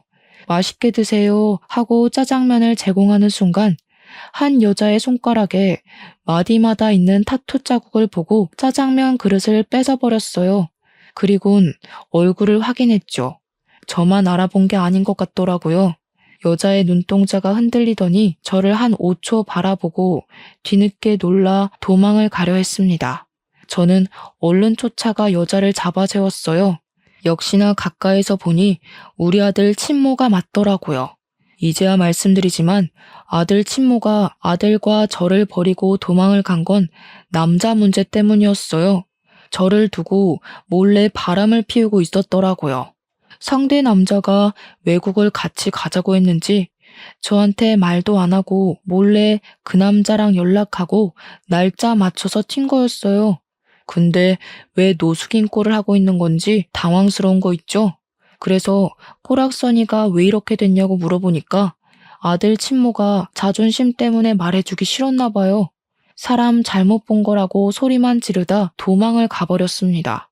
보아하니 바람 피웠던 상대한테 버림받은 것 같았어요. 친모는 남자만 믿고 자기 투자를 안 하는 여자였기 때문에 아마 남자가 없어서 거지가 되지 않았나 싶습니다. 그리고 왠지 제 가족이 어떻게 살고 있는지 궁금해하시는 분 계실까 말씀드리는데요. 가족은 제가 일하는 중국집에서 마주쳤어요. 누나 부부네가 저희 아들 나이보다 2살이 어린데 저희 아들이 다녔던 중학교로 입학했더라고요. 입학식 날 부모님까지 총출동해서 식당에 왔다가 저랑 마주쳤습니다. 부모님이 바로 저를 아는 체 하면서 아들아 불렀는데 저는 그 손길을 뿌리쳤어요. 꼴들이 말이 아니더라고요. 입학식 왔다면서 왜들 등산복 같은 운동복을 입고 있는 건지 그건 엄마가 쓸데없이 입이 싸서 알 수 있었습니다. 저 천하의 몹쓸 놈이 우리 집을 다 말아먹었잖니.